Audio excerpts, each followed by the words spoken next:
Bonjour les enfants, bonjour Julie, bonjour Pablo, bonjour Sam, bonjour tous les petits copains des lectures de Palou, et merci de me suivre ainsi de tous les pays d'où vous venez.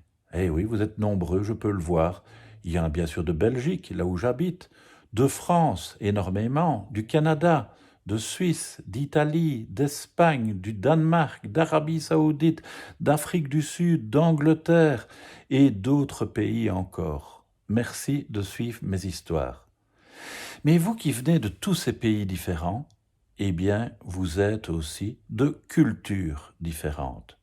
Ça veut dire que vous n'écoutez peut-être pas la même musique, que vous ne mangez peut-être pas les mêmes plats, ou que vous ne vous habillez pas de la même manière. Aujourd'hui, ce n'est pas vraiment une aventure que je vais vous raconter, mais on va parler de culture. Et je vous promets que c'est très intéressant. La culture et la diversité. C'est une histoire proposée par Yvette et Ariane de la librairie Le Littéraire. Observe la maison où tu habites. De quoi est-elle faite et à quoi ressemble-t-elle?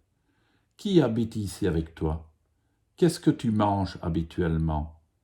Parles-tu une langue ou plusieurs? Lesquelles? Quelle fête importante célèbres-tu? Si tu poses ces mêmes questions à des personnes autour de toi ou vivant dans d'autres pays, tu obtiendras des réponses différentes des tiennes. La façon dont les gens vivent, dont ils travaillent, leurs croyances, tout cela fait partie de leur culture. Leur manière de manger, de s'habiller, la langue qu'ils parlent, la musique qu'ils écoutent aussi. Il existe des centaines de cultures différentes dans le monde. Elles donnent au monde sa diversité culturelle et en font sa richesse. Imagine à quel point le monde serait ennuyeux s'il n'existait qu'une seule culture. Personne n'aurait envie de voyager parce que ce serait partout pareil. Les gens porteraient les mêmes habits, habiteraient dans des maisons identiques, mangeraient la même chose, feraient les mêmes métiers et auraient tous les mêmes centres d'intérêt. Notre culture ne nous est pas donnée à la naissance.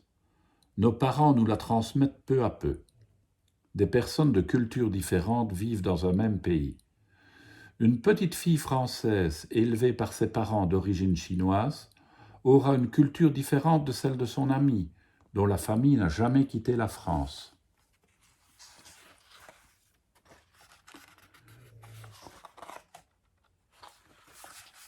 Le climat et la géographie ont une influence sur notre culture. Les gens vivent dans des endroits chauds ou froids, dans des plaines, sur des collines ou les montagnes, près de la mer, dans le désert ou sur des îles, dans des villes ou des villages. Ces lieux variés créent des différences sur la façon dont on mange, s'habille, construit nos maisons et même sur nos métiers et nos loisirs. Les coutumes et les traditions ont également une influence sur la culture. Elles sont transmises par les parents et les grands-parents, qui les ont eux-mêmes apprises dès lors. Les traditions sont un moyen de garder une culture vivante. Il existe une infinité de danses, de chants et de repas différents d'une culture à une autre depuis des centaines d'années. Comment prends-tu tes repas?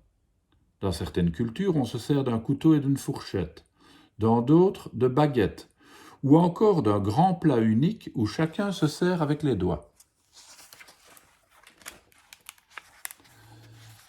Les valeurs importantes, c'est-à-dire les croyances ou les façons de vivre, sont une grande part de la culture. Selon les cultures, il est plus important de passer du temps en famille ou de travailler dur pour réussir individuellement ou encore de devenir un modèle pour sa communauté. Aider les autres est une valeur forte. Certaines personnes prennent en charge les membres de leur famille malades, d'autres donnent de leur temps pour aider les personnes âgées, hospitalisées ou encore les sans-abri. Beaucoup de gens ont une religion. Les religions les aident à trouver un sens au monde. Ils peuvent se retrouver pour prier dans un lieu comme une église, une mosquée, un temple ou une synagogue.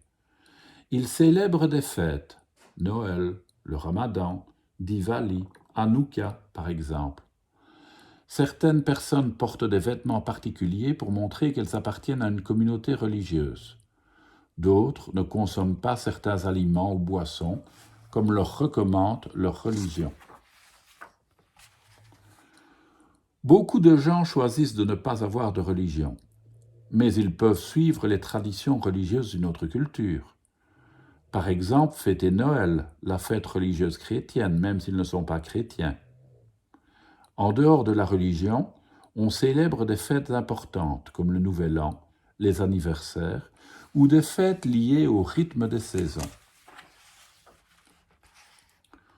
Aujourd'hui, on vit côte à côte avec des personnes de différentes cultures. On voyage et on rencontre des gens d'une autre culture.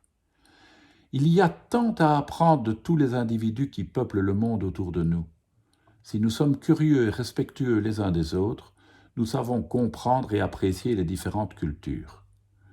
Lorsque des personnes de différentes cultures se rencontrent, c'est une occasion formidable de voir toutes ces façons de vivre. Toutefois, il arrive que les différences fassent peur. Les personnes qui viennent habiter dans un autre pays que le leur s'appellent des migrants.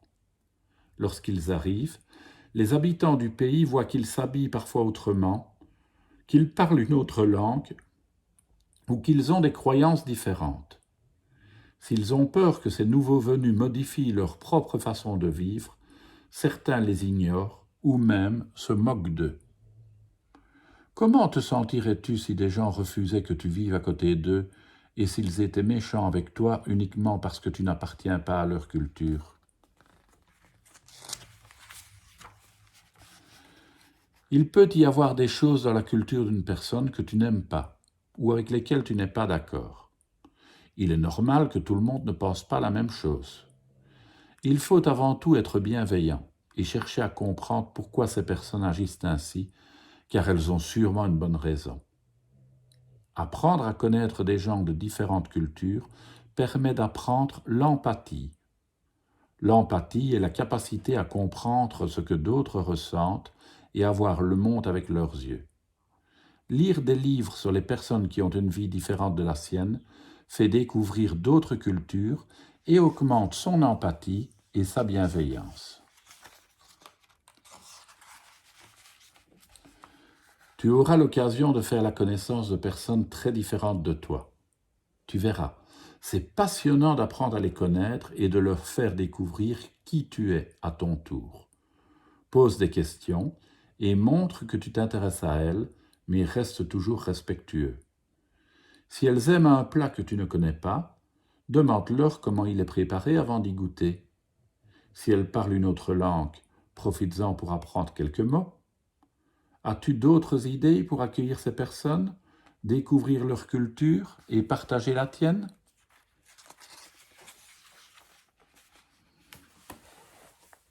Effectivement, voyager, découvrir d'autres cultures ou recevoir chez nous des gens d'autres cultures, c'est toujours un enrichissement.